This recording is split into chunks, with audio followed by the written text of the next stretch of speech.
గర్భాశయంలో గడ్డలనేవి అంత ప్రమాదకరమైన ఏవీ కావు. క్యాన్సర్ కణితులు అంతకన్నా కావు.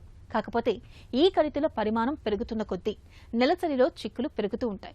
అయితే గర్భసంచిలో ఫైబ్రాయిడ్స్ పరిమాణం తక్కువగా ఉన్నప్పుడు చాలా వరకు మందులతోనే వాటిని కరిగించేయచ్చు. లేదంటే యూటరైన్ ఎంబోలైజేషన్ అనే విధానంలో వాటికి రక్త ప్రసారం అందకుండా చేసి వాటంతటా అవే రాలిపోయేలా చేయొచ్చు.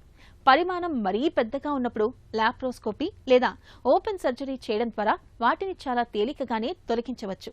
గర్భసంచిలో కణితులకు ఆధునిక చికిత్సల గురించి ఇప్పుడు తెలుసుకుందాం. ఈ గర్భసంచిలో కొన్ని చిన్న చిన్న మాంస ముద్దల్లాంటివి ఏర్పడటం జరుగుతాయండి. వాటిని ఫైబ్రాయిడ్స్ అంటాం.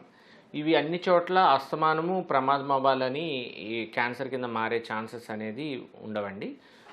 సో కొన్ని మాత్రమే మనకి ప్రమాదకరం అవుతాయి.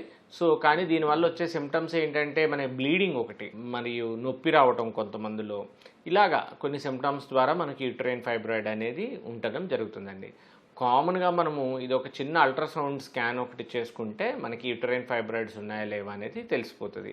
యూటరైన్ ఫైబ్రాయిడ్ ఇదివరకు ఉన్న వాళ్ళల్లో చాలా మందిలో ఈ సిమ్టమ్స్ ఉన్న వాళ్ళలో కంపల్సరీ హిస్టెక్టమీ అనేది చేయడం జరిగేది.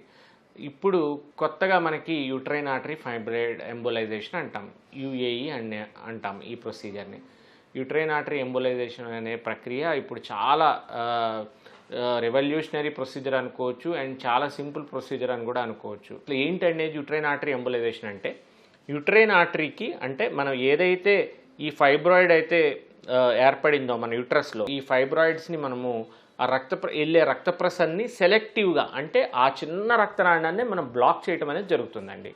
ఎలా బ్లాక్ చేస్తాము? కొన్ని ప్రత్యేకమైన పదార్థాలు ఉంటాయి, లైక్ గ్లూ కానీ లేకపోతే పీవీఏ పార్టికల్స్ అని.